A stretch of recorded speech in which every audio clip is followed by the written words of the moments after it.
Okay, today is February the 8th, 2019, and right now at 9:30 a.m. we have a temperature of 54 degrees here in the foothills of Los Angeles. The relative humidity is 35%. The dew point is 27 degrees, and we have a barometric pressure of 28.15 on one instrument, which is not calibrated for altitude, but on the big barometer here we have, that is calibrated, we have 29.97. All right, and that's on the rise. And all week long, since we had that last rain, the day after we had the rain, all that rain, the humidity was down in the has been down in the 30s all week, 30s and 40s. So now, right after the last report, the last video, last Sunday, we had another 2¼ inches of rain on the 3rd through the 5th. So right after that Sunday video, we had more rain, 2¼ inches, and that brought the daily total from the 31st all the way up through the 5th to 8.69 inches. We had 8.69 inches of rain in that very short period between the 31st of January and the 5th of February. And that is almost as much as we had all last year. The previous season, we had 10.87 inches. And, as I say, over the last week, we had 8.69 inches. Now, right now, we're watching a low pressure system. This is about 1,014 millibar, I believe, right here. This is supposed to bring rain to Southern California Saturday and Sunday. We'll have to keep an eye on this. If we look at the water vapor map, we can see that the entire vortex is blockaded here on the west side, and so all this eastbound moisture is evaporating right here where this high pressure has been installed. I've mentioned this is a satellite microwave or laser transmitter which is isolating this weather system.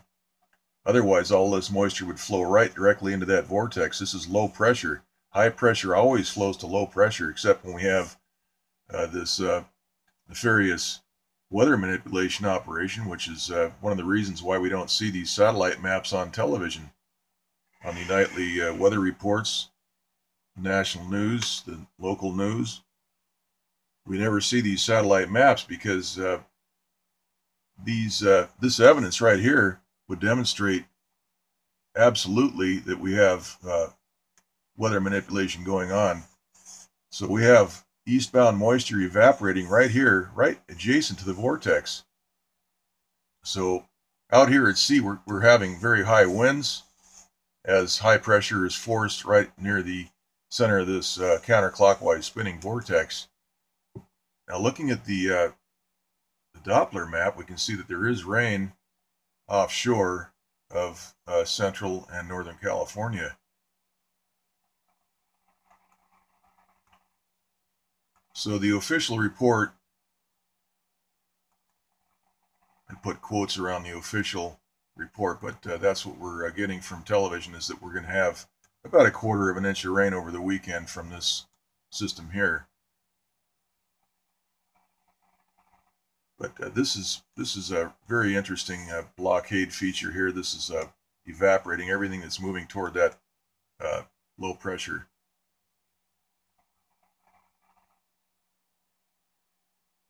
So we have, we can see right here that the eastbound flow is being forced to the north because of this high pressure installed right there. Let's look at the infrared map once again. We can see that the entire area is blockaded. Everything is being forced to the north or down around to the south and out east.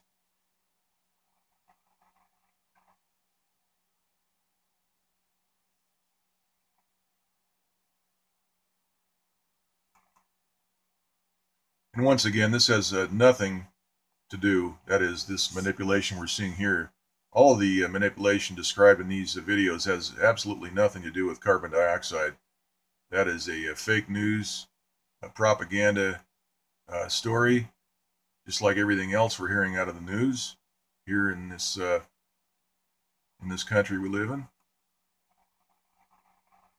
we have fake news, and it's a problem because corporations and companies involved in manufacturing are being taxed unnecessarily, basically swindled. This is a very large-scale racket, and we have an organized crime syndicate known as the FBI here in this country, which should be investigating everything going on with our weather, especially these hurricanes that have been steered into various cities along the Gulf Coast and down in Florida. All that should be investigated. The Environmental Protection Agency, of course, should be involved looking into these jets that are spraying this toxic aerosol chemical mixture, which is manipulating our precipitation amounts. So we have a lot of problems in this country that are deeply rooted in. And the most obvious problem, of course, is this fake Russian collusion investigation that is just based on trash, garbage. And of course, the FBI is just basically, as I've said over and over, is a criminal syndicate, crime syndicate. So we've got a lot of problems in this country, and of course, the media doesn't talk about any of this stuff because they're absolutely on the side of the perpetrators. Whether they know it or not, they're just stooges, but they are working for the bad side. They're the bad guys, if you want to call them that. Looking at the big map here, the Northeast Pacific Water Vapor Loop, there is a developing storm just north of the Hawaiian Islands right here. That's located right here.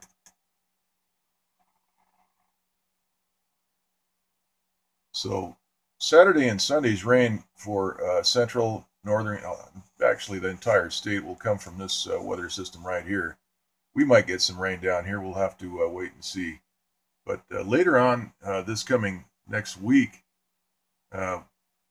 it's possible we may get some rain either from this developing system here or perhaps this one right here.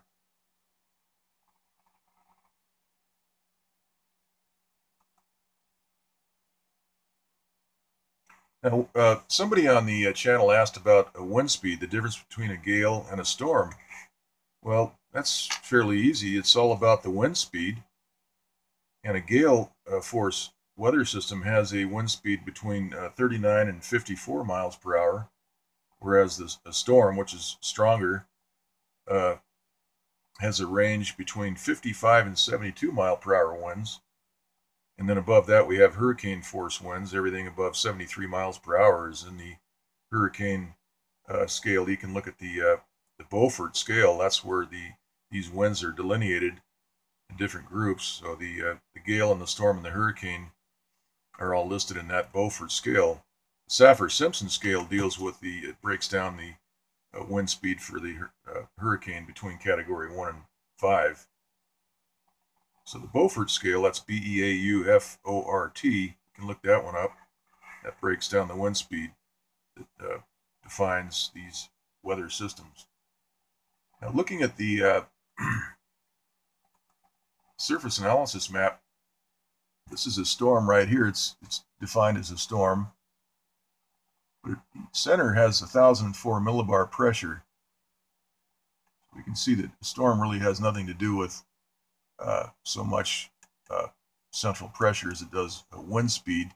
Over here we have this weather system moving into California, 1,012 millibar. We can see the occluded front, that purple area right there. If we go back to the map, we can see that this high pressure installation is the reason we're seeing the purple occluded front on that surface analysis map. So we have a lot of manipulation going on here, and that's blocking the all the water vapor that would normally be flowing right into that vortex.